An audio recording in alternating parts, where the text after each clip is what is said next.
જ્યારે એક પૈસાદાર પુત્રએ પોતાના ગરીબ પિતાને ઓળખવાનો ઇનકાર કર્યો। પ્રિય દર્શકો, આજે અમે તમને એક પ્રેરક વાર્તા સંભળાવીશું, જેમાં એક સફળ પુત્રએ જ્યારે પોતાના ગરીબ પિતાને ઓળખવાનો ઇનકાર કર્યો, ત્યારે પિતાએ તેને જીવનનો અનમોલ પાઠ શીખ્યો। એક નાના ગામમાં એક પરિવાર રહેતો હતો, જેમાં પતિ પત્ની અને તેમના 3 બાળકો હતા।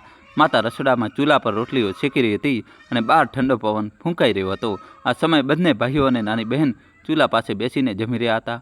ત્યારે મોટો દીકરો રામદાસ, તેને બધા પ્રેમથી રામુ કહેતા હતા, તેને કહ્યું, માં, મને ભૂખ નથી, મારા માટે વધારે રોટલી ન બનાવતી। આ સાંભળીને માતાએ કહ્યું, અરે બેટા, જુવાન શરીર છે, ખાઈશ નહીં તો કામ કેવી રીતે કરીશ? હવે તમે બંને ભાઈઓ શહેર જઈ રહ્યા છો તો પોતાનું ધ્યાન જાતે રાખવું પડશે। રામુએ હસીને કહ્યું, માં, તું ચિંતા ન કર, હવે અમે કંઈ દૂધ પીતા બાળકો નથી રહ્યા। આમ કહીને તે ઊભો થયો, લોટો હાથમાં લઈને હાથ ધોવા ગયો અને પછી રૂમમાં જઈને શહેર જવાની તૈયારીઓ કરવા લાગ્યો। 2 દિવસ પછી માટીમાં ઉછરેલા રામુ અને હરેન્દ્ર ગામ છોડીને શહેર ચાલ્યા ગયા। ગામમાં તેમનું પૈતૃક મકાન હતું અને તેમના માતા પિતા બહેન રહેતા હતા। રામુ ભણવામાં બહુ હોશિયાર ન હતો, પરંતુ તેની ચતુરાઈ સામે સારા ભણેલા લોકો પણ પાછળ રહી જતા। નાનો ભાઈ હરેન્દ્ર ભણવામાં નિપુણ હતો। શહેર પહોંચીને રામુએ થોડો સમય કોન્ટ્રાક્ટરનો સાથે ઇલેક્ટ્રિશિયનનું કામ કર્યું। ધીમે ધીમે તેણે આ કામની બારીકાઈઓ શીખી લીધી અને કોન્ટ્રાક્ટરનું લાયસન્સ બનાવી લીધું। જલ્દી જ તે શહેરનો જાણીતો કોન્ટ્રાક્ટર બની ગયો અને વીજળી વિભાગમાં મોટા કોન્ટ્રાક્ટ મેળવવા લાગ્યો। બીજી તરફ હરેન્દ્ર ટ્યુશન ભણાવવાનું કામ શરૂ કર્યું। પોતાની મહેનતથી તેણે એક સંસ્થા ખોલી લીધી અને સારી કમાણી કરવા લાગ્યો। હવે બંને ભાઈઓ પોતાના માતા પિતાને પૈસા મોકલવા લાગ્યા। પોતાના દીકરાઓને આત્મનિર્ભર જોઈને તેમના પિતા ગોપાલની છાતી ગર્વથી ફૂલી ગયું। ગોપાલજીએ મોટા ઉત્સાહથી રામુ માટે સંબંધ શોધવાનું શરૂ કર્યું। એક સંસ્કારી છોકરી સાથે સંબંધ નક્કી થયો। કુંડળી મેળવતા પંડિતજી બોલ્યા, બધા ગુણ મળે છે, હવે જલ્દી લગ્ન કરાવી દો। ગોપાલજીએ ખુશી રામુને ફોન કર્યો, પરંતુ શહેરની ચમકદમકમાં રામુ બદલાઈ ચૂક્યો હતો। દોસ્તો, કહાની છેલ્લા સુધી જોજો અને વિડીયો લાઇક કરીને ચેનલ સબસ્ક્રાઈબ કરી દો। તેણે પોતાના મિત્રોમાં પોતાને ધનવાન પરિવારનો જણાવ્યો હતો। જ્યારે ગોપાલજીએ સંબંધની વાત કરી તો રામુ ગુસ્સે થયો અને બોલ્યો, પિતાજી, મને પૂછ્યા વગર સંબંધ કેમ નક્કી કર્યો? હું ગામની છોકરી સાથે લગ્ન નહીં કરું। આ સાંભળીને ગોપાલજીને ઘેરો આઘાત લાગ્યો। તેમને વિશ્વાસ ન થયો કે તેમનો દીકરો આવું કહી શકે છે। થોડા દિવસો વીત્યા, પણ માતા પિતાના દિલને શાંતિ ન મળી। રામુની માતાએ સૂચવ્યું કે ગોપાલજી શહેર જઈને રામુ સાથે વાત કરે। ગોપાલજી સહમત થઈ ગયા, પણ તેમની પાસે પૈસા નહોતા। રામુની માતાએ પોતાની પાસે જમા કરેલ થોડા પૈસા તેમને આપ્યા અને બીજા દિવસે ગોપાલજી બસથી શહેર જવા રવાના થયા। બીજી તરફ રામુએ પોતાના દોસ્તોને જણાવ્યું હતું કે તે એક અમીર પરિવારમાંથી છે, જ્યાં નોકર ચાકર કામ કરે છે, પણ તે જાણતો નહોતો કે જ્યારે સચ્ચાઈ સામે આવે છે ત્યારે લોકોનો વિશ્વાસ તૂટવામાં વાર નથી લાગતી। રામુએ જે સરનામું આપ્યું હતું તે પૂછતા ગોપાલજી આખરે તેની ઓફિસ પહોંચ્યા। ત્યાં હાજર ગાર્ડને તેમણે પૂછ્યું, શું રામુ અહીં જ રહે છે? ગાર્ડે જવાબ આપ્યો, તમે કોણ છો અને સાહેબ સાથે તમારો શું સંબંધ છે? ગોપાલજીએ કહ્યું, હું તેમનો પિતા છું, પણ તે ક્યાંય દેખાતા નથી। ગાર્ડે ગોપાલજીને ધ્યાનથી જોયા, કારણ કે તેને વિશ્વાસ નહોતો થતો કે આ વ્યક્તિ ખરેખર સાહેબના પિતા હોઈ શકે છે। પછી તેણે કહ્યું, સાહેબ કોઈ મીટિંગમાં ગયા છે, હું તેમને ફોન પર તમારા આવવાની સૂચના આપી દઉં છું। ગોપાલજીએ પૂછ્યું, હરેન્દ્ર તો કદાચ ઘરે હશે, તેને બોલાવી શકો છો? ગાર્ડે જવાબ આપ્યો, બાબુજી, આ તેમની ઓફિસ છે, ઘર નહીં। સાહેબ તેમના નાના ભાઈ સાથે પાછળની ઇમારતમાં રહે છે, ચાલો હું તમને ત્યાં મૂકી દઉં। આમ કહીને ગાર્ડે તેમનો થેલો ઉઠાવ્યો અને તેમને સાથે લઈને ચાલી નીકળ્યો। થોડી જ વારમાં તેઓ ફ્લેટની બહાર પહોંચી ગયા। ગાર્ડે દરવાજાની ઘંટડી વગાડી તો હરેન્દ્ર બહાર આવ્યો। પોતાના પિતાને અચાનક દરવાજા પર જોઈને તે ખૂબ ખુશ થયો। તેણે તેમના પગ સ્પર્શ કર્યા અને ગાર્ડને થેલો અંદર મૂકવા કહ્યું। ફ્લેટમાં પ્રવેશતા જ ગોપાલજીની આંખો અંજાઈ ગઈ। આવું શાનદાર ઘર તેમણે પહેલાં ક્યારેય જોયું ન હતું। હરેન્દ્ર તેમને બેસાડીને ચા પાણી આપ્યા અને આવવાનું કારણ પૂછ્યું। ગોપાલજીએ બધી વાત જણાવી, પણ હરેન્દ્રએ કહ્યું, પિતાજી, મોટાભાઈની બાબતોમાં હું કંઈ કરી શકું નહીં, અત્યારે તમે આરામ કરો। ગોપાલજી ઘરના દરેક ખૂણાને મોટી ઉત્સુકતાથી જોવા લાગ્યા, દરેક વસ્તુને ઉઠાવીને પૂછતા, આ તો બહુ મોંઘું હશે હરેન્દ્ર? હરેન્દ્ર હસતા બોલ્યો, પિતાજી, આ વધારે મોંઘું નથી। રાતના 8 વાગી ચૂક્યા હતા। ગોપાલજીએ પૂછ્યું, રામુ હજુ સુધી કેમ ના આવ્યો? હરેન્દ્રએ જવાબ આપ્યો, પિતાજી, તેમના કામમાં અવારનવાર મોડું થઈ જાય છે। આમ કહીને તે રાતના જમવાની તૈયારી કરવા લાગ્યો।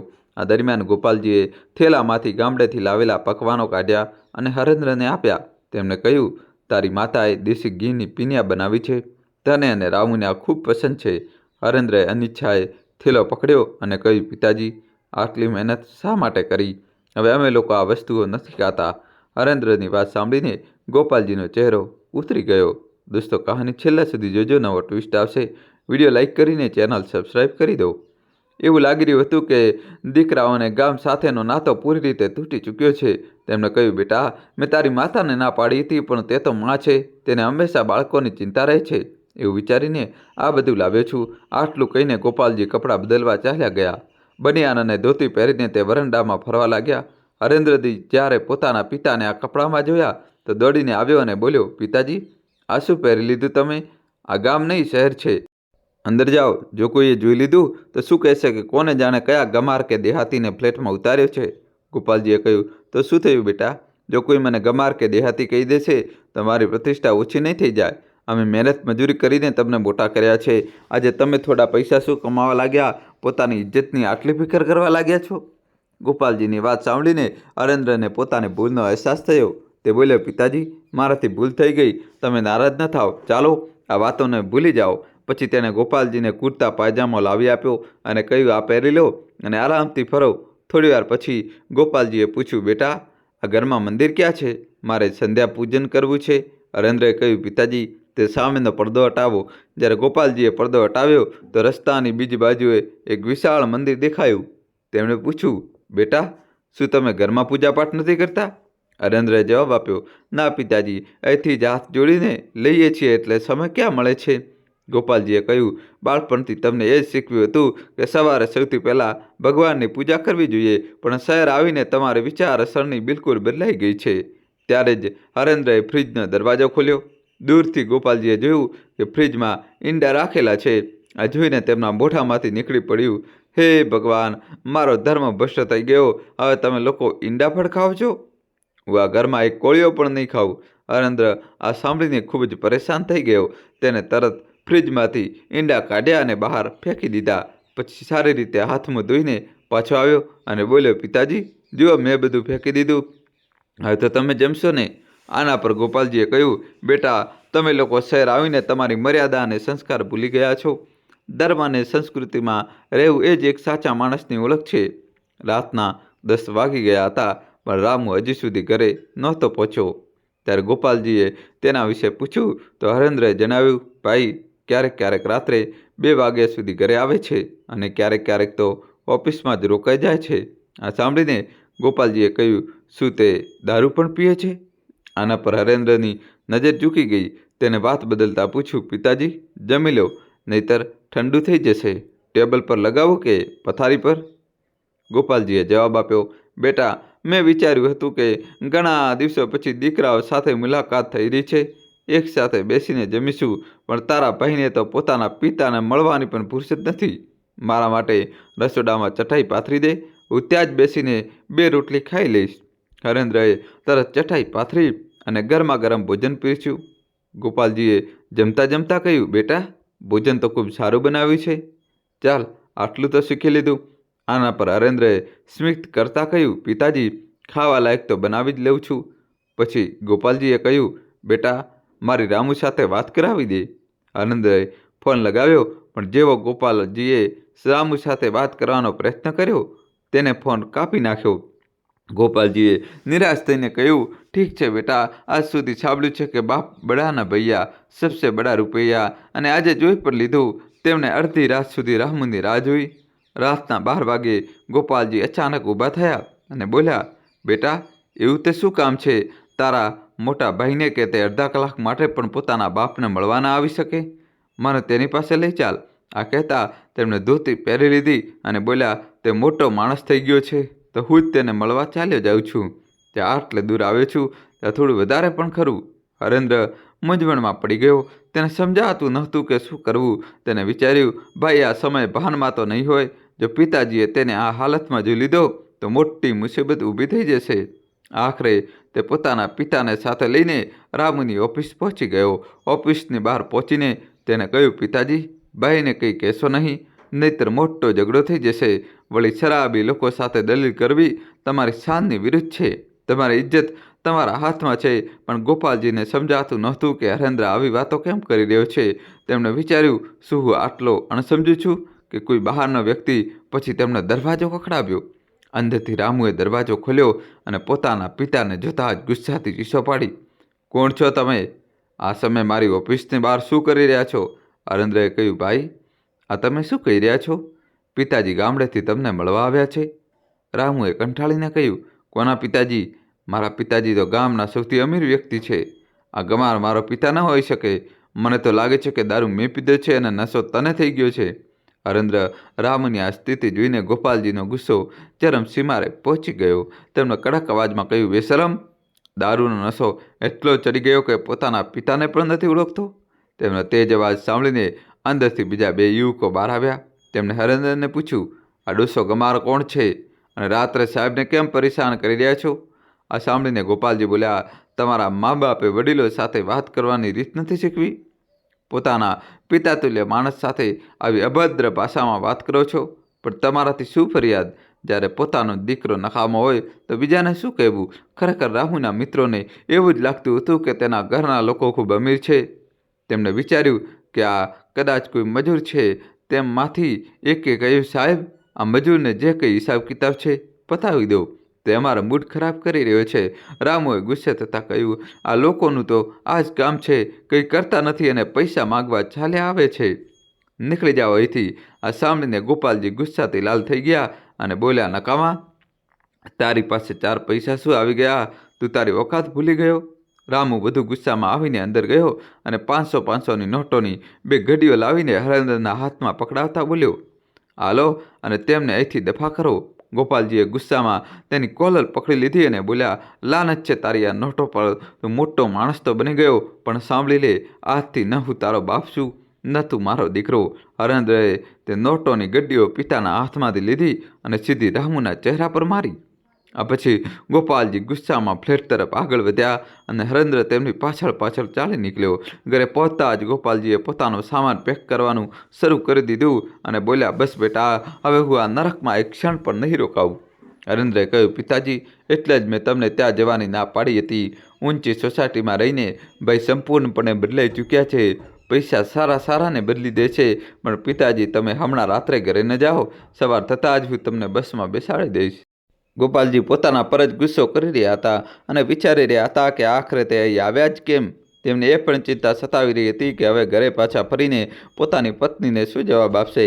આ વિચારીને તે દૃશ્ય રડવા લાગ્યા. હરેન્દ્રએ પોતાના પિતાને આશ્વાસન આપતા કહ્યું, પિતાજી, શરાબી માણસ પોતાનો વિવેક ગુમાવી દે છે. જોજો, ભાઈને પોતાની ભૂલનો અહેસાસ જરૂર થશે. ગોપાલજી બોલ્યા, બેટા, આજથી મારો અને તેનો સંબંધ હંમેશા માટે ખતમ થઈ ગયો. તારા કહેવાથી હું રાત અહીં રોકાઈ ગયો છું, પણ સવારે પહેલી બસથી મને ગામડે જવા રવાના કરી દેજે. હરેન્દ્રએ વિચાર્યું, ચાલ, પિતાજી હમણાં માની ગયા છે, સવાર સુધી તેમનો ગુસ્સો થોડો ઠંડો થઈ જશે. થોડીવાર પછી બંને સૂઈ ગયા, પણ ગોપાલજી આખી રાત પડખા બદલતા રહ્યા. તેમની આંખોથી ઊંઘ કોસો દૂર હતી. જેમ જેમ સવાર થઈ, સવારે 5 વાગે દરવાજાની ઘંટી વાગી. હરેન્દ્રની ઊંઘ ખુલી. તેને દરવાજો ખોલ્યો તો રામુ બહાર ઊભો હતો. બંને ભાઈ અંદર આવ્યા. ગોપાલજી પહેલેથી જ જાગેલા હતા અને નાહી ધોઈને ગામડે જવાની તૈયારી કરી રહ્યા હતા. રામુએ પૂછ્યું, ભાઈ, પિતાજી ક્યાં છે? આના પર હરેન્દ્રે કહ્યું, ભાઈ, તમે ગઈકાલે રાત્રે જ વર્તન કર્યું, તે પછી તમને શું લાગે છે કે પિતાજી હવે અહીં રોકાશે? તે ગામડે જવા માટે તૈયાર થઈ રહ્યા છે. રામુએ માથું ઝુકાવતા કહ્યું, હરેન્દ્ર, કાલના દારૂના નશામાં મેં ખબર નહીં પિતાજીને શું કહી દીધું. મારે આવું નહોતું કરવું જોઈતું. હવે સમજાતું નથી કે કયા મોઢે તેમની માફી માંગું.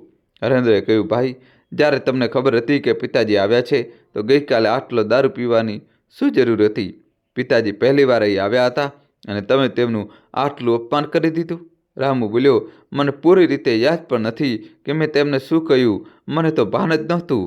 હરેન્દ્રએ ઊંડો શ્વાસ લેતા કહ્યું, ભાઈ, તમારી આદતોથી તો હું વાકેફ છું, પણ પિતાજીને આ બધું નહોતી ખબર. તમારા મિત્રોએ પણ પિતાજી સાથે ખૂબ ખરાબ વર્તન કર્યું. એટલામાં ગોપાલજી પૂજા કરીને બહાર આવ્યા. રામુએ તરત તેમના પગે લાગ્યો અને બોલ્યો, પિતાજી, મારાથી બહુ મોટી ભૂલ થઈ ગઈ. હું નશામાં ખબર નહીં તમને કેટલું ખરાબ ભલું કહી ગયો. હું તમારી માફી માગવા આવ્યો છું. ગોપાલજીએ તેને ઘૂરતા કહ્યું, તમે કોણ છો? મેં તમને ઓળખ્યા નહીં. આ સાંભળીને રામુનો ચહેરો શરમથી લાલ થઈ ગયો. તેને પિતાના પગ પકડી લીધા અને કહ્યું, પિતાજી, મને સુધરવાનો બસ એક છેલ્લો મોકો આપી દો. જો ફરી આવી ભૂલ થઈ તો તમારો જોડો અને મારું માથું હશે. ગોપાલજીના ચહેરા પર કઠોરતા હતી, પણ તેમના શબ્દોમાં પોતાના પણું પણ ઝળકી રહ્યું હતું. તેમણે કહ્યું, કોન્ટ્રાક્ટર સાહેબ, તમારા પૈસાનું બહુ ગમન છે, ખરું ને? સમજી લો કે ગઈકાલ રાતથી તમારો બાપ ગોપાલ સદા માટે મરી ગયો. હવે તારો અને મારો કોઈ સંબંધ નથી. હું ગરીબ ભલે હોઉં, પણ તારા જેવા શરાબી કરતાં ક્યાંય વધારે ઇજ્જતદાર છું. દૂર થઈ જા મારા નજરોથી. હવે મારો એક જ દીકરો છે. આવા નાલાયક દીકરાનું હોવું અને ન હોવું બરાબર છે. રામુ પિતાની સાથે માથું ઝુકાવીને ઊભો રહ્યો. હરેન્દ્રએ માહોલને થોડો શાંત કરવા માટે વાત બદલી.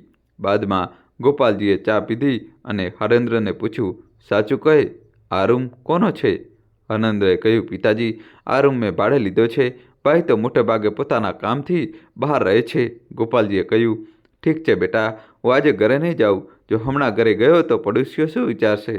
હું તેમને શું જવાબ આપીશ? હરેન્દ્ર આ સાંભળીને ખુશ થયો.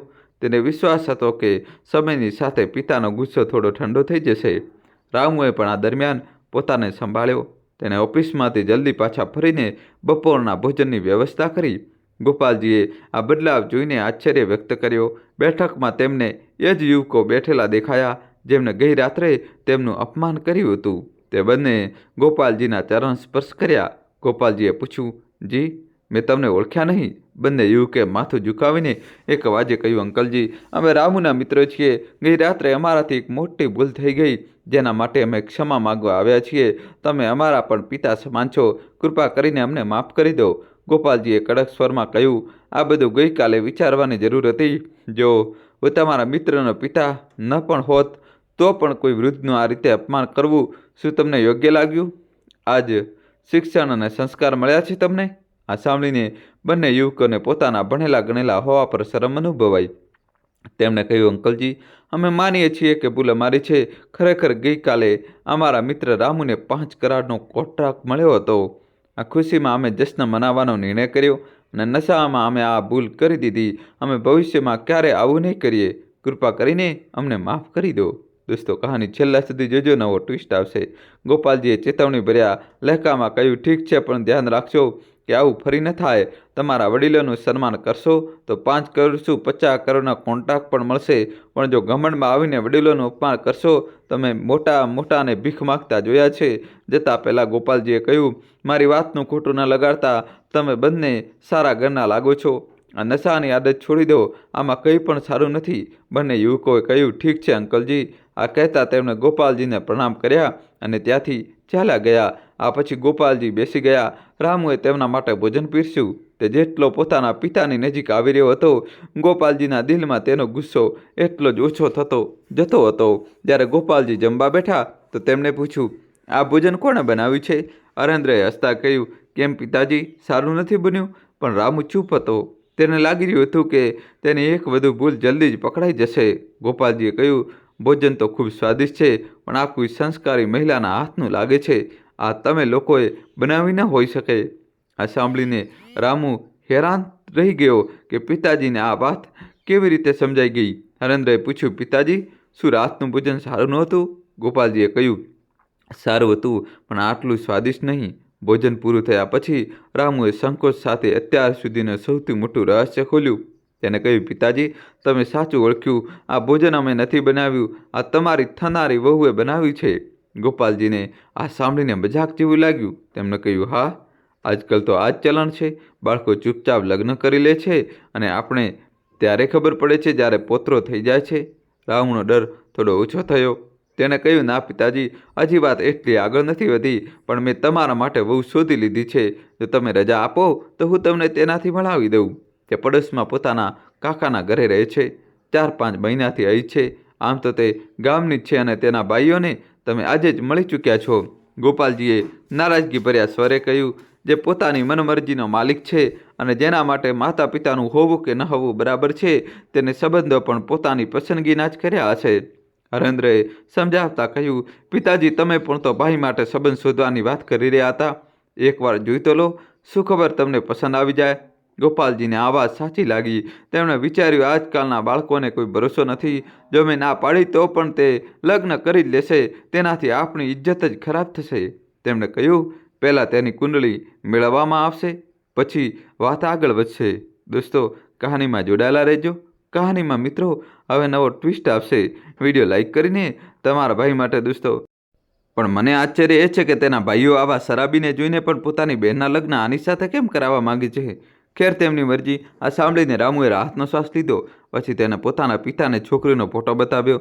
ગોપાલજીએ ફોટો જોતાં જ ઓળખી લીધું. છોકરી એ જ હતી જેનો સંબંધ તે છેલ્લા એક અઠવાડિયાથી રામુ માટે નક્કી કરવાનો પ્રયત્ન કરી રહ્યા હતા. ગોપાલજીનો ગુસ્સો ખુશીમાં બદલાઈ ગયો. તેમણે કહ્યું, હવે આ આગળની વાત હું પોતે સંભાળી લઈશ.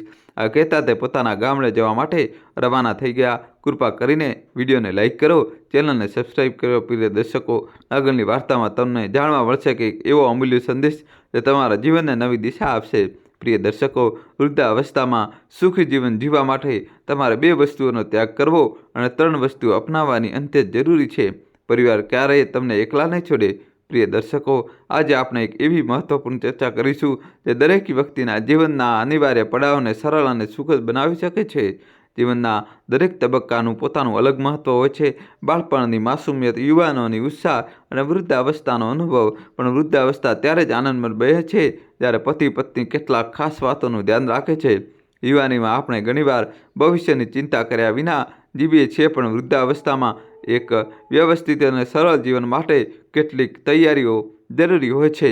આજે આપણે વાત કરીશું એ 2 અમૂલ્ય વાતોની જેને દરેક પતિ પત્નીએ પોતાના જીવનમાંથી ત્યાગી દેવી જોઈએ, અને એ 3 વસ્તુઓની જેને અપનાવીને તેઓ પોતાનું જીવન સુખમય બનાવી શકે છે. આ વાતો માત્ર તમારી વૃદ્ધાવસ્થાને સરળ જ નહીં બનાવે, પણ પરિવાર વચ્ચે તમારું સન્માન, સ્નેહ પણ જાળવી રાખશે. આ ચર્ચા તમને શીખવશે કે યુવાનીમાં લેવાયેલા સાચા નિર્ણયો અને અપનાવેલી આદતો તમારી વૃદ્ધાવસ્થાને કેવી રીતે માત્ર સરળ જ નહીં પણ આનંદમય બનાવી શકે છે. સાથે જ આ તમને એ પણ જણાવશે કે તમે તમારા બાળકો અને પરિવારના પ્રિય કેવી રીતે બની રહી શકો છો. આ માત્ર વિચારોની વાત નથી, પણ જીવનને બહેતર બનાવવાનો એક વ્યવહારુ રસ્તો છે. તેથી આ ચર્ચામાં અમારી સાથે જોડાયેલા રહો. આ જ્ઞાનવર્ધક વાર્તાનો દરેક ભાગ તમને એક નવી શીખ અને જીવનનો જોવાનો એક નવો દૃષ્ટિકોણ આપશે. આવો જાણીએ કે તે 2 વાતો શું છે જેને દરેક પતિ પત્નીએ ત્યાગી દેવી જોઈએ. ભગવાન શિવ અને માતા પાર્વતીનો સંવાદ. એક વખતની વાત છે, કૈલાસ પર્વતની શાંત અને પવિત્ર વાદીઓમાં ભગવાન શિવ માતા પાર્વતીની સાથે બિરાજમાન હતા. ત્યાંનું વાતાવરણ અત્યંત નિર્મળ અને શાંતિપૂર્ણ હતું. માતા પાર્વતી ભગવાન શિવ સાથે વિવિધ વિષયો પર ચર્ચા કરી રહ્યા હતા અને તેમના મુખમાંથી નીકળતા જ્ઞાન અમૃતને ખૂબ ધ્યાનથી સાંભળી રહ્યા હતા. થોડીવાર પછી માતા પાર્વતીએ ભગવાન શિવને એક ગૂઢ પ્રશ્ન પૂછ્યો કે તેમણે કહ્યું, હે પ્રભુ, કૃપા કરીને જણાવો કે વૃદ્ધાવસ્થામાં માણસને કઈ વાતો સુખ અને શાંતિ આપે છે. આ એ સમય હોય છે જ્યારે શરીર નબળું અને મન વિચલિત થઈ જાય છે. કૃપા કરીને અમને આના પર તમારી અંતરદ્રષ્ટિ આપો. ભગવાન શિવે માતા પાર્વતી તરફ જોયું અને સ્મિત કરતાં કહ્યું, દેવી, આ પ્રશ્ન માત્ર તારા માટે જ નહીં પણ સમગ્ર માનવ જાતિ માટે કલ્યાણકારી છે. જે તેનો ઉત્તર સમજી લે છે તેની વૃદ્ધાવસ્થા સરળ અને સુખમય બની જાય છે. હું તને અવશ્ય તેનો ઉત્તર આપીશ. ધ્યાનથી સાંભળ. ભગવાન શિવે કહ્યું, મનુષ્યનું જીવન 3 મુખ્ય ચરણોમાં વિભાજિત છે: બાળપણ, યુવાની અને વૃદ્ધાવસ્થા. બાળપણ માસુમિયત અને રમતગમતમાં વીતે છે. યુવાની ઉર્જા અને ઉત્સાહમાં પસાર થાય છે, પણ વૃદ્ધાવસ્થા ઘણીવાર ચિંતાઓ અને નબળાઈઓથી ઘેરાયેલી હોય છે. આ સત્ય છે કે વૃદ્ધાવસ્થા અને મૃત્યુ એટલા જ છે. જે પણ જન્મ્યો છે તેને મૃત્યુનો સ્વાદ ચાખવો જ પડશે, પણ વૃદ્ધાવસ્થાને સુખદ બનાવવાની મનુષ્યના પોતાના હાથમાં છે. તેમણે આગળ કહ્યું, દેવી, વૃદ્ધાવસ્થા દરેકને નથી મળતી. આ પણ એક પ્રકારનું સૌભાગ્ય છે, પણ વૃદ્ધાવસ્થાના સુખ દુઃખ એ વાત પર નિર્ભર કરે છે કે મનુષ્યએ પોતાના જીવનમાં કઈ આદતો અપનાવી અને કયા નિર્ણયો લીધા. ઘણા લોકો વૃદ્ધાવસ્થા માટે પહેલેથી જ તૈયારીઓ કરી લે છે, જ્યારે કેટલાક તેને અવગણે છે અને પાછળથી પછતાય છે. શિવજીએ કહ્યું, હું તમને એક કથા સંભળાવીશ જેના દ્વારા હું સમજાવીશ કે જીવનમાંથી કઈ 2 વસ્તુઓ છોડી દેવી જોઈએ અને કઈ 3 બાબતો અપનાવી જોઈએ જેથી વૃદ્ધાવસ્થા સુખમય બની શકે. આ જ્ઞાનને અપનાવનાર વ્યક્તિ માત્ર પોતાની વૃદ્ધાવસ્થાને શાંતિપૂર્ણ જ નહીં બનાવી શકે, પરંતુ પરિવાર અને સમાજ માટે એક આદર્શ પણ બની જશે. ભગવાન શિવે વિગતવાર સમજાવ્યું, હે પાર્વતી, વૃદ્ધાવસ્થામાં શરીર નબળું પડી જાય છે. હાથ પગ પહેલાંની જેમ કામ કરતા નથી. આંખોની રોશની ઝાંખી પડી જાય છે અને સાંભળવાની ક્ષમતા ઘટી જાય છે. સ્વાદ અને ગંધની અનુભૂતિ ઓછી થઈ જાય છે અને દાંત પણ તૂટી જાય છે, ઘૂંટણમાં દુખાવો વધી જાય છે અને લાકડીનો સહારો લેવો પડે છે. તેમણે કહ્યું, વૃદ્ધાવસ્થામાં યાદશક્તિ પણ નબળી પડી જાય છે, ઘરના નિર્ણયો વડીલોના હાથમાંથી નીકળી જાય છે અને બાળકો પોતાની મરજીથી નિર્ણયો લેવા લાગે છે. વહુના ઘરમાં આવ્યા પછી વડીલોનું મહત્ત્વ વધુ ઓછું થઈ જાય છે. ઘણીવાર તો તેમની ઘરના એક ખૂણામાં સંકોચાઈને રહેવું પડે છે. શિવજીએ કહ્યું, વૃદ્ધાવસ્થામાં સુખ મેળવવા માટે એ સમજવું પડશે કે જીવનમાં કઈ બાબતોનો ત્યાગ કરવો જોઈએ અને કઈ બાબતોને અપનાવવી જોઈએ. આ બાબતોનું પાલન કરીને જીવનનો અંતિમ તબક્કો પણ આનંદમય અને સન્માનજનક બનાવી શકાય છે. મિત્રો, શિવજીની આ કથાના આ ભાગે માતા પાર્વતીને ગહન વિચારોમાં મૂકી દીધા. તે ઉત્સુકતાથી એ જાણવા તૈયાર હતી કે આગળ ભગવાન શિવ કયું જ્ઞાન આપશે. ત્યારે ભગવાન શિવે માતા પાર્વતીને કહ્યું, હે દેવી, જરા વિચારો, વૃદ્ધાવસ્થામાં જ્યારે કોઈ વ્યક્તિ એ ઘરમાં રહે છે જેને તેને પોતાની પૂરી મહેનત અને જીવનભરની કમાણીથી બનાવ્યું છે, અને એ જ ઘર જ્યારે તેનાથી છીનવાઈ જાય છે અથવા તેમાં તેનું મહત્ત્વ ઓછું થઈ જાય છે તો તે કેવું અનુભવ કરતો હશે. આ પીડા અસહ્ય હોય છે, પરંતુ વૃદ્ધાવસ્થાનું સૌથી મોટું કષ્ટ ત્યારે હોય છે જ્યારે પતિ કે પત્નીમાંથી કોઈ એક આ સંસારમાંથી વિદાય લે છે. જે સાથી જીવનભર સુખ દુઃખમાં સાથે રહ્યો તેની ગેરહાજરી જીવનને વધુ એકલું અને કષ્ટદાયક બનાવી દે છે. શિવજીએ આગળ કહ્યું, જો કે આ સ્થિતિ બધાની સાથે થતી નથી, પરંતુ જીવનના પડાવ પર જો કોઈ સાચો સાથી હોય છે તો તે પતિ માટે તેની પત્ની અને પત્ની માટે તેનો પતિ હોય છે. આ સંસારમાં આનાથી મોટો અને સાચો મિત્ર બીજો કોઈ નથી હોઈ શકતો. ભગવાન શિવે સમજાવ્યું, જેમ જેમ જીવન આગળ વધે છે, પતિ પત્નીનો સંબંધ વધુ મજબૂત બની જાય છે. લાંબા સમય સુધી સાથે રહેવાના કારણે તેઓ એકબીજાને સારી રીતે સમજવા લાગે છે. તેમની વચ્ચે એવો સંબંધ બની જાય છે કે બોલ્યા વિના જ તેઓ એકબીજાની ભાવનાઓ, ઈચ્છાઓ અને જરૂરિયાતોને જાણી લે છે. વૃદ્ધાવસ્થામાં આ સંબંધ વધુ ગાઢ બની જાય છે. આ સમય એકબીજાનું ધ્યાન રાખવાનો અને ભાવનાઓને સમજાવવાનો છે. ભગવાન શિવે આગળ કહ્યું, હે દેવી, સ્ત્રીઓ વૃદ્ધાવસ્થામાં પોતાના પતિનું એટલું જ ધ્યાન રાખે છે જેટલું એક માતા પોતાના બાળકનું રાખે છે. આ વાત પ્રસિદ્ધ છે કે વૃદ્ધાવસ્થામાં ન તો દીકરો એટલો ખ્યાલ રાખે છે અને ન દીકરી. આ સમય પત્ની જે સાથી હોય છે, જે દરેક પરિસ્થિતિમાં સાથે ઊભી રહે છે. જ્યારે પત્નીના ચશ્મા ખોવાઈ જાય છે તો પતિ તેને શોધી આપે છે, અને જ્યારે પતિની કમરમાં દુખાવો થાય છે તો પત્ની તેને મલમ લગાવીને રાહત આપે છે. આ જ સંબંધ છે જે જીવનના અંતિમ સમય સુધી સાથ આપે છે. શિવજીએ ગંભીરતાથી કહ્યું, હે દેવી, તેથી દરેક પતિ પત્નીએ એકબીજાનું સન્માન કરવું જોઈએ અને એકબીજાનું ધ્યાન રાખવું જોઈએ. બહારની દુનિયા ત્યાં સુધી સાથ આપે છે જ્યાં સુધી તમારી પાસે ધન દોલત અને સાધનો હોય છે, પરંતુ જ્યારે બધું છૂટી જાય છે ત્યારે અંતે ફક્ત પતિ પત્ની જ એકબીજાના સહારે હોય છે. દીકરા વહુ પોતાની દુનિયામાં વ્યસ્ત થઈ જાય છે. તેમની પોતાની પ્રાથમિકતાઓ અને જરૂરિયાતો હોય છે, જેનાથી માતા પિતા માટે સમય અને સ્થાન ખૂબ સીમિત થઈ જાય છે. શિવજીએ ઊંડો શ્વાસ લેતા કહ્યું, હે દેવી, આવી સ્થિતિમાં પણ જો પતિ પત્નીએ જીવનભર એકબીજાનો સાથ આપ્યો છે અને પરસ્પર મિત્રતા જાળવી રાખી છે તો તેમની વૃદ્ધાવસ્થા સુખદ વીતે છે. તેમને બહારના સહારાની જરૂર પડતી નથી. તેથી આ અત્યંત મહત્વપૂર્ણ છે કે પતિ પત્ની હંમેશા એકબીજાનું સન્માન કરે અને જીવનભર એકબીજાના સાચા સાથી બની રહે. પછી ભગવાન શિવ બોલ્યા, હે દેવી, હવે હું તમને એક કથા સંભળાવીશ જે જણાવશે કે વૃદ્ધાવસ્થાને કેવી રીતે સુખમય બનાવી શકાય છે. તેને ધ્યાનપૂર્વક સાંભળજો, કારણ કે આ કથા દરેક વ્યક્તિ માટે માર્ગદર્શક સાબિત થઈ શકે છે.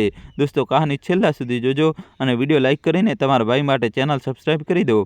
પ્રાચીન સમયની વાત છે. એક વ્યક્તિ જે હંમેશા ગુસ્સાવાળો અને ચીડિયો હતો, તે પોતાના પરિવાર માટે મુશ્કેલીનું કારણ બની ગયો હતો. નાની નાની વાતો પર ગુસ્સે થવું અને કોઈ પણ વિષયને લઈને હોબાળો કરવો તેની આદત બની ચૂકી હતી. જો ભોજનમાં સહેજ પણ મીઠું વધારે થઈ જાય તો તે થાળી ઉઠાવીને ફેંકી દેતો. જો મરચું વધારે થઈ જાય તો ગુસ્સામાં બૂમો પાડવા લાગતો. તેનું આવું વર્તન ઘરમાં ઝઘડા અને અશાંતિનું કારણ બની ગયું હતું.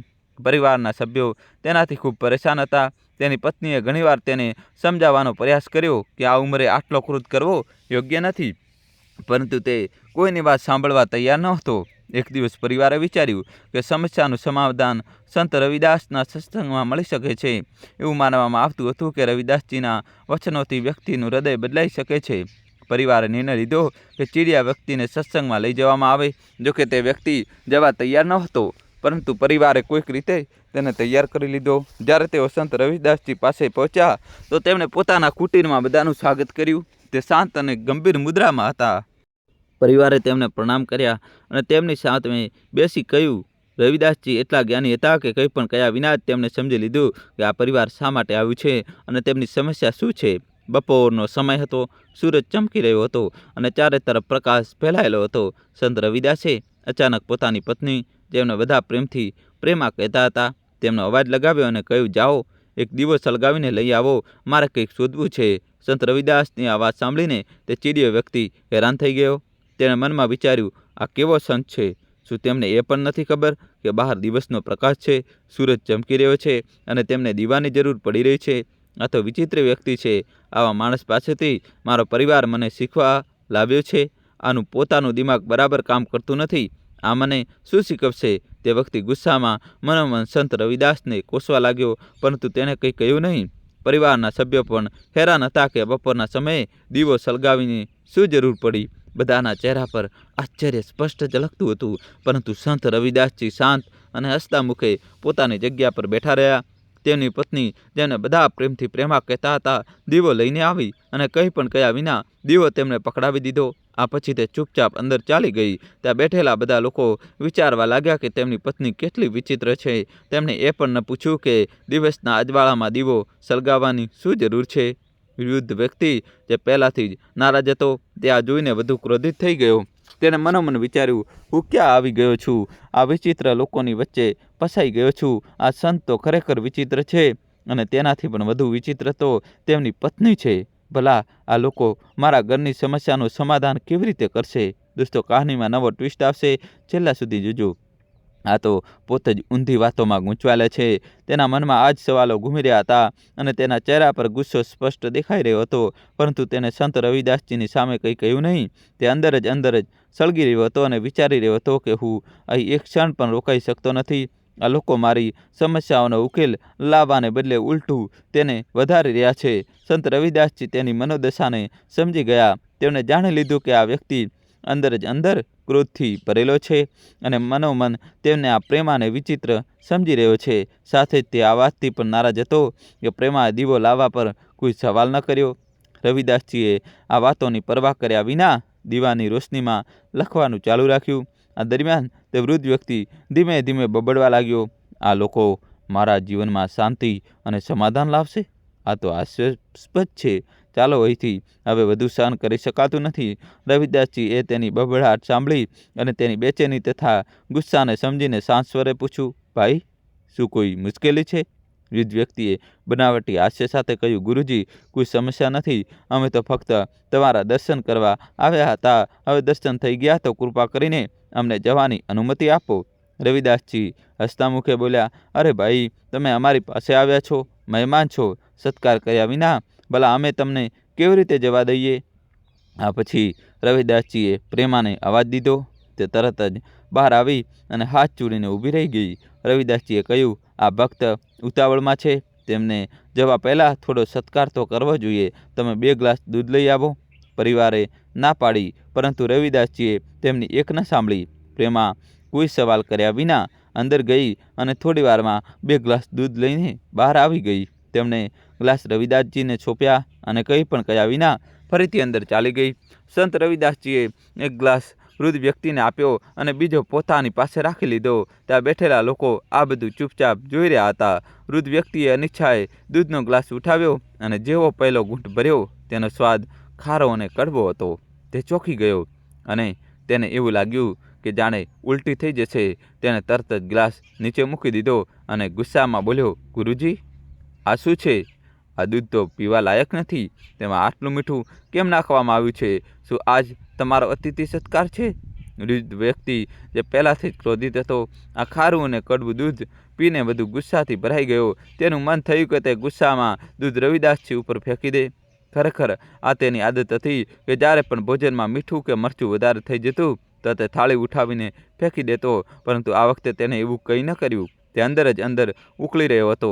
રવિદાસજીએ ગ્લાસ ઉઠાવ્યો અને કોઈ ગુસ્સા કે અસંતોષ વિના મોટા શાંત ભાવથી પોતાનું દૂધ પીવા લાગ્યા.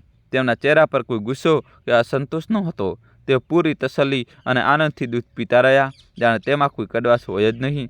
આ જોઈને તે વૃદ્ધ વ્યક્તિ વધુ ગુસ્સામાં આવી ગયો, પરંતુ તેને પોતાને સંભાળી લીધો અને કહ્યું, રવિદાસજી, હવે અમને જવાની આજ્ઞા આપો. અમે તમારા દર્શન કરી દીધા છે.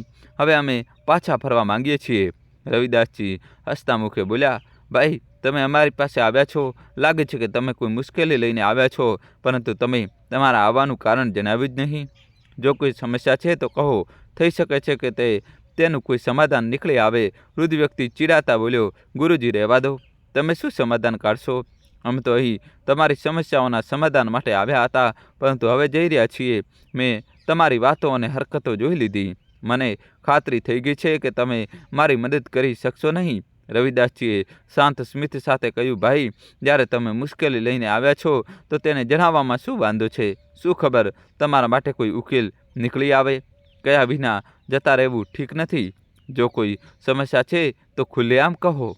દોસ્તો, વિડીયો લાઇક કરી ચેનલ સબસ્ક્રાઈબ કરી દો અને છેલ્લા સુધી જોજો. વૃદ્ધ વ્યક્તિ ગુસ્સાથી ભરેલો હતો, પરંતુ વારંવાર રવિદાસજીના આગ્રહ કરવા પર તેને વિચાર્યું કે પોતાની વાત કહી દઉં. તેને ભારે સ્વરમાં કહ્યું, ઠીક છે, સાંભળો, પણ મને ખાતરી નથી કે તમે મારી કોઈ મદદ કરી શકશો. પછી તેણે પોતાની ફરિયાદો ગણાવવાનું શરૂ કર્યું. મારા ઘરમાં કોઈ મારું સન્માન કરતું નથી. મારા બાળકો, મારી બહુ, અહીંયા સુધી કે મારી પત્ની પણ મને ખોટો સમજે છે. અને ગુસ્સામાં બોલ્યો, ગુરુજી, આ શું છે? આ દૂધ તો પીવા લાયક જ નથી. એમાં આટલું મીઠું કેમ છે? જો આજ અતિથિ સત્કાર છે. બુજુર્ગ વ્યક્તિ, જે પહેલાંથી જ નારાજ હતો, આ ખારું અને કડવું દૂધ પીને વધુ ચીડાઈ ગયો. તેનું મન થયું કે તે ગુસ્સામાં દૂધ રવિદાસજી પર ફેંકી દે. ખરેખર તો આ તેની આદત હતી કે જ્યારે પણ ભોજનમાં મીઠું કે મરચું વધારે થઈ જાય તો તે થાળી ઉઠાવીને ફેંકી દેતો. પણ આ વખતે તેને એવું કંઈ ન કર્યું. તે અંદરથી ઉકળી રહ્યો હતો. રવિદાસજીએ ગ્લાસ ઉઠાવ્યો અને કોઈ પણ સંકોચન વગર શાંત ભાવથી પોતાનું દૂધ પીવા લાગ્યા. તેમના ચહેરા પર કોઈ અસંતોષ કે ગુસ્સો ન હતો. તેઓ પૂરી તસલ્લી અને આનંદથી દૂધ પીતા રહ્યા, જાણે તેમાં કોઈ કડવાશ હતી જ નથી. આ જોઈને તે બુજુર્ગ વ્યક્તિ વધુ ગુસ્સે થઈ ગયો, પણ તેને પોતાને સંભાળી લીધો અને કહ્યું, રવિદાસજી, હવે અમને જવાની અનુમતિ આપો. અમે તમારા દર્શન કરી લીધા છે.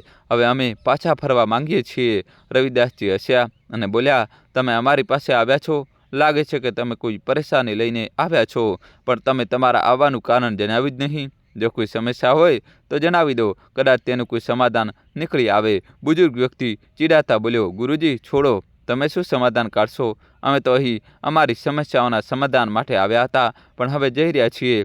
મેં તમારી વાતો અને હરકતો જોઈ લીધી. મને ખાતરી થઈ ગઈ છે કે તમે મારી મદદ કરી શકો તેમ નથી. રવિદાસજીએ શાંત સ્મિત સાથે કહ્યું, ભાઈ, જ્યારે તમે સમસ્યા લઈને આવ્યા છો તો તે જણાવવામાં શું વાંધો છે? કોને ખબર તમારા માટે કોઈ ઉકેલ નીકળી આવે. જણાવ્યા વગર ચાલ્યા જેવું યોગ્ય નથી. જો કોઈ પરેશાની હોય તો ખુલીને કહો. બુજુર્ગ વ્યક્તિ ગુસ્સાથી ભરેલો હતો, પણ વારંવાર રવિદાસજીના આગ્રહ કરવા પર તેને વિચાર્યું કે પોતાની વાત કહી જ દઉં. તેને ભારે અવાજે કહ્યું, ઠીક છે, સાંભળો, પણ મને વિશ્વાસ નથી કે તમે મારી કોઈ મદદ કરી શકશો. પછી તેણે પોતાની ફરિયાદો ગણાવવાનું શરૂ કર્યું. હું ઘરમાં બધા માટે ઘણું બધું કરું છું, પણ કોઈ મારી કદર કરતું નથી. મારા ઘરમાં હંમેશા ઝઘડા અને અશાંતિ રહે છે. હું ઈચ્છું છું કે મારા ઘરમાં શાંતિ અને સમૃદ્ધિ આવે. આ જ આશાથી હું તમારી પાસે આવ્યો હતો, પણ તમારી વિચિત્ર વાતો અને હરકતો જોઈને મને ખાતરી થઈ ગઈ છે કે તમે મારા દુઃખનું સમાધાન કરી શકતા નથી. એટલે મેં વિચાર્યું કે કંઈ પણ કહ્યા વગર પાછો જતો રહું. બુજુર્ગ વ્યક્તિ આ બધું કહેતી વખતે નિરાશા અને ગુસ્સાથી ભરેલો હતો. તેના અવાજમાં પીડા સ્પષ્ટ દેખાતી હતી. તેણે સંત રવિદાસને મૂર્ખ સમજી લીધા હતા, પણ તોય તેના દિલનો ભાર એટલો હતો કે તે પોતાની પરેશાની કહ્યા વગર રહી શક્યો નહીં. સંત રવિદાસજીએ તેની વાત સાંભળ્યા પછી હસતા કહ્યું, ભાઈ, અમને ખબર છે કે તમારા ઘરમાં અશાંતિ અને કલેશ છે.